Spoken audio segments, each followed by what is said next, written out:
You are not staying for the year ahead of you. You are staying for the 4 years behind you. You just can't see it yet. There is a version of your job you would never choose today. Picture it arriving as a brand new offer. Same desk, same pay, same manager, same grey Monday. You'd read the description, feel your stomach drop, and turn it down without a second thought. And yet, here you are, still in the chair. Not because the job got better, because you were already in it. That is not weakness, and it is not laziness. It's a bug in the way the human mind does arithmetic. And once you can see the bug, you stop mistaking it for a flaw in you. You have probably run this loop before. You promise yourself you'll give it one more year, and you mean it, exactly the way you meant it last year and the year before that. The quiet part nobody says out loud is that the number of 1 more years is itself the answer. Here is the strange part. You think leaving is a question about the future. Will the next thing be better? Is the timing right? What if I jump and it's worse? Those feel like the real questions, but they are not the calculation your brain is actually running underneath. Underneath them is a quieter one, and it points the wrong way, backwards. What happens to everything I've already put in? Let me show you the experiment that explains your entire career. Strangely, it's about a ski trip. In 1985, 2 psychologists, Hal Arks and Catherine Bloomer, ran a study that sounds like it's about a vacation and is secretly about you. They had people imagine they'd bought a ticket for a ski trip to Michigan, $100. Then they spot a better deal, a nicer ski trip to Wisconsin for only $50. They buy that one too. Then comes the catch. Both trips fall on the same weekend.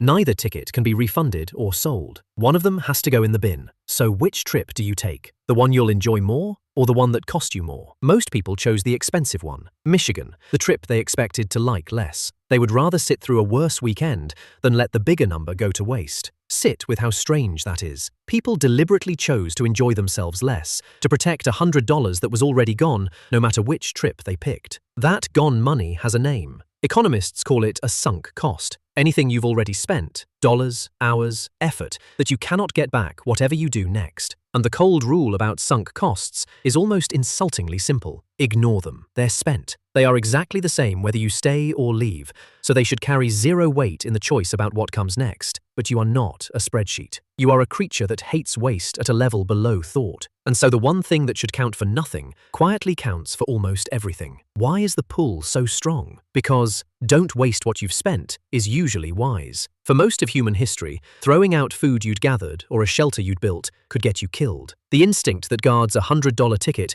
is the same one that once guarded a winter's store of grain. It just has terrible aim when the thing you spent can never come back. Now take that ski ticket and lay it over your job, because your career is the largest sunk cost you will ever own. It isn't $100, it's years. It's the specific shape you bent your skills into to be good here. It's the reputation you built one careful email at a time. It's the friend 2 desks over, the shortcuts only you know, the quiet relief of a place where people finally understand what it is you actually do. You didn't spend money on this job, you spent yourself. And you didn't only spend hours. Somewhere along the way, you became the person who does this job. It's how people introduce you. It's the answer you give at dinners. Leaving asks you to be slightly unknown again. That is a quiet cost, and it carries real weight. And every one of those years feels like a ticket you already paid for. So when a friend asks the obvious thing, if you're this miserable, why don't you just leave? Notice that the honest answer is almost never because the future here looks bright. The honest answer, the one underneath, is quieter and heavier because I've already put in so much. Think about someone you actually know. The colleague at 11 years who shrugs and says, might as well see it through now. See it through to what? There is no finish line.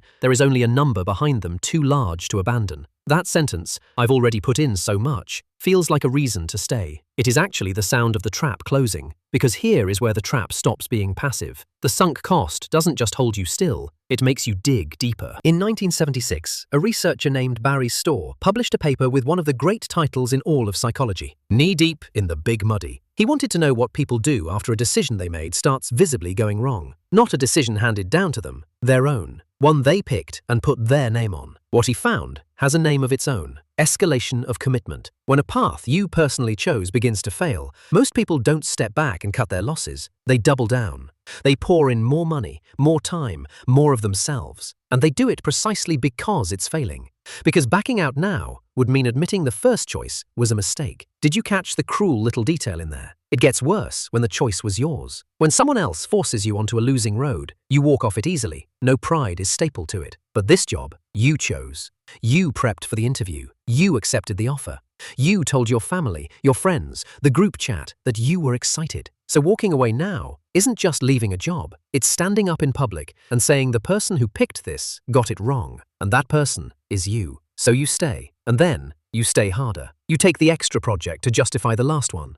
You promise yourself next quarter is when it turns. You are knee-deep in the big muddy. And the mud, it turns out, is made of your own years. Why does losing those years feel so unbearable? Worse, somehow, than the misery of another one. Because the mind does not weigh losses and gains on the same scale. Daniel Kahneman and Amos Tversky showed this a long time ago. Losing something hurts roughly twice as much as gaining the same thing feels good. So leaving your job does not register in your gut as opening the door to something better. It registers as loss. The loss of the years, the title, the standing you built brick by brick. The possible gain is a blurry maybe out on the horizon. The loss is sharp, close, and certain. Your own wiring leans on the scale, and it leans towards staying. And then it hides that scale inside the most ordinary feeling you own. The sense that staying is the safe, neutral, default choice. It isn't neutral. Staying has a price. Another year of the exact thing you'd never sign up for fresh. But doing nothing rarely feels like a decision at all. It feels like the floor under your feet. Psychologists call this status quo bias. We quietly treat keep everything the same as free, and change as the risky, effortful move, even when standing still is the expensive option. The trap doesn't need to lock the door. It only needs you to forget the door is there. Then, often,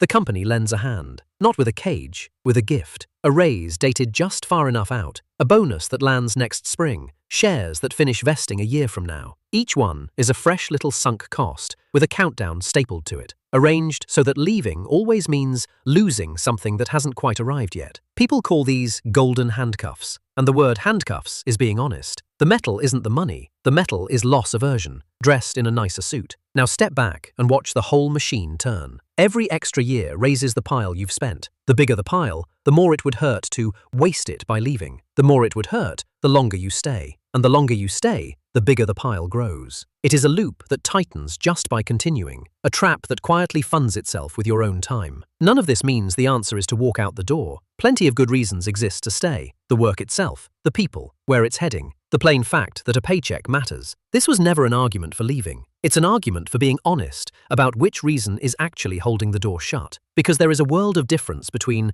I stay because tomorrow here is worth it and I stay because yesterday cost too much. One of those looks forward. The other is just standing guard over a receipt. So let me hand you the one question that cuts the cord. Forget the years. Forget what it cost to get this far. Set the whole pile down for 10 seconds. If someone offered you this exact job today, brand new, no history, no resume to defend, none of it already spent, would you say yes? Don't answer out loud. Just notice which way your gut moves. Because the ski ticket was already paid for, so are the years. That number does not change 1 cent whether you stay or go. It is gone, completely and equally, either way. The only thing you ever actually get to choose is what happens next. And next has never once cared what you already spent. You were never really staying for the year ahead of you. Now you know why.